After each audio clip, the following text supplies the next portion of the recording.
Assalamu Alaikum everyone, welcome back to another video. I hope you're having a wonderful day. So recently I started looking at some of the companies that have reported earnings in this portfolio, and we're going to continue doing that today. So I've got one company today that have reported earnings recently. We will look at what they've reported just very briefly, and then we're going to look at their financials, and then I'll tell you in terms of valuation side of things. We'll see if this company is a buy, sell, hold, and I'll tell you exactly what I will be doing moving forward. But before we do that, it takes a lot of time and effort to put these videos together. I would genuinely appreciate if you can like the video, because that is really the easiest thing you can do. There's over 15% of you, 50% of you guys that watch the videos regularly but are not subscribed.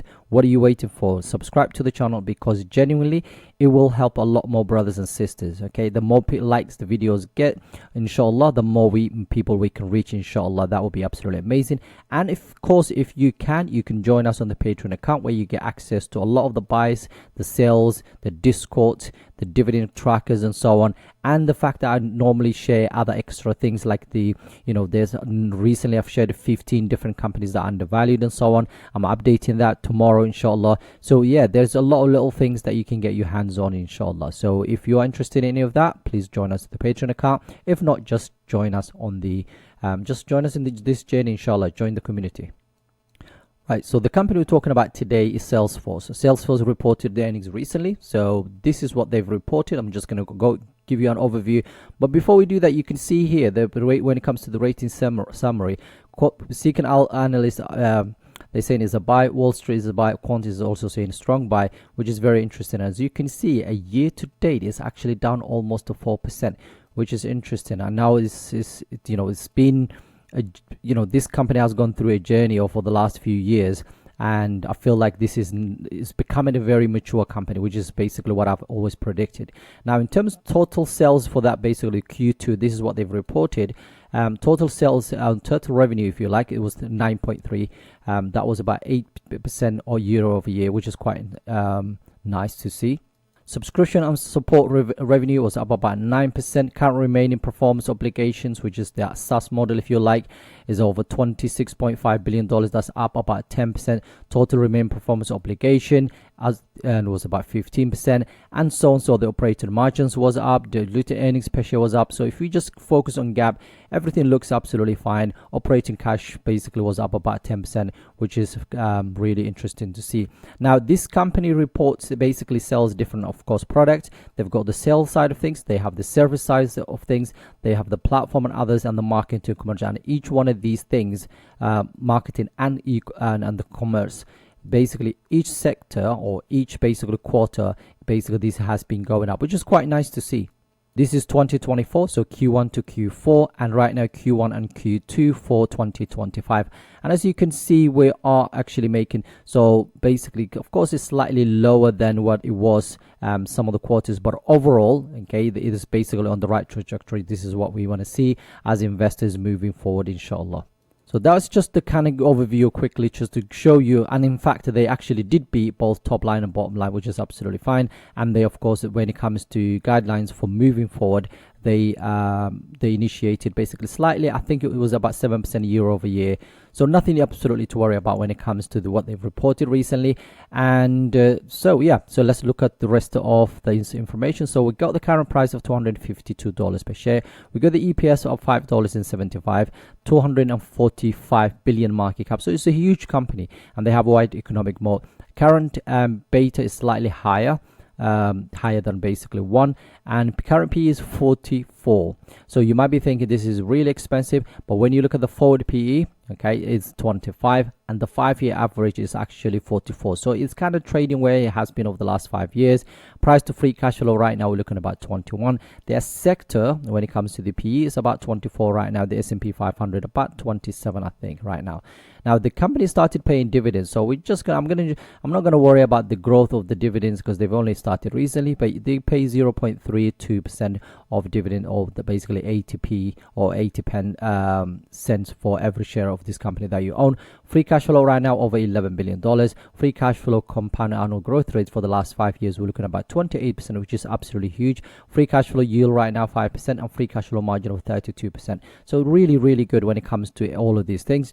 Profit margin 15%, operating margin of 19%, a return on equity about basically 10%.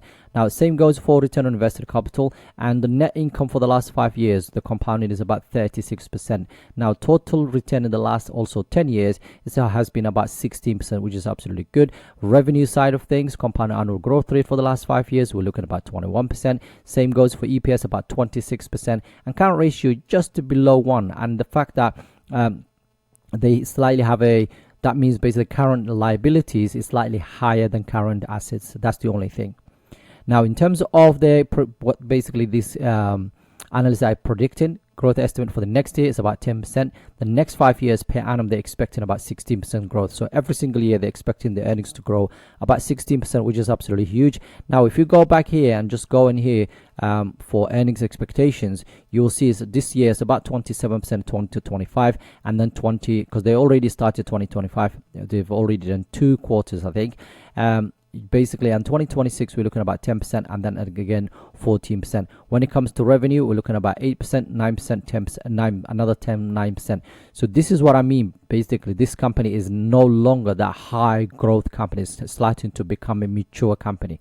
Okay, fairly valued right now according to Simply Safe Morningstar, sorry, and $290 per share. It's slightly higher than where we are right now. And then fairly value when it comes to Simply Wall Street, it's actually 40% discounted right now according to them, or undervalued. $428 per share is where they think the price should be.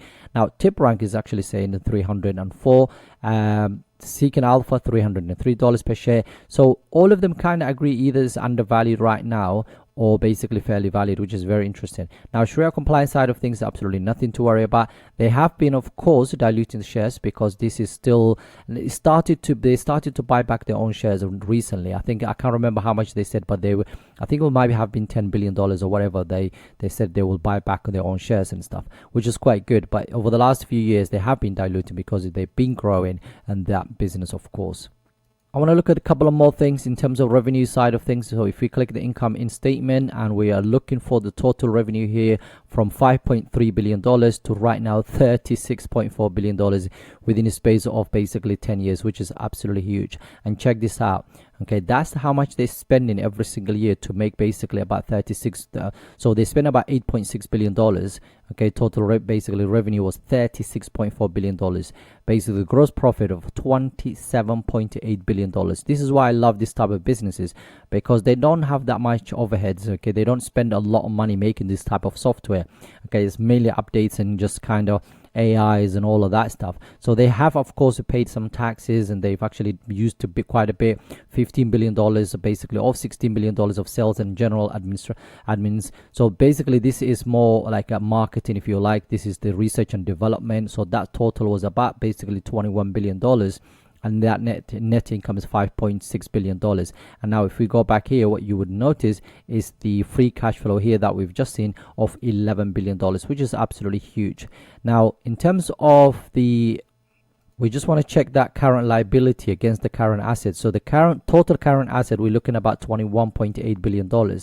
Okay, the current liabilities on the other hand, so this is the total current liability, we're looking at about 21. So that's why $21.8 billion and basically 21 as well. So it's almost basically evens out the total current liability against the total liabilities, which is fine. Nothing to worry about. Okay.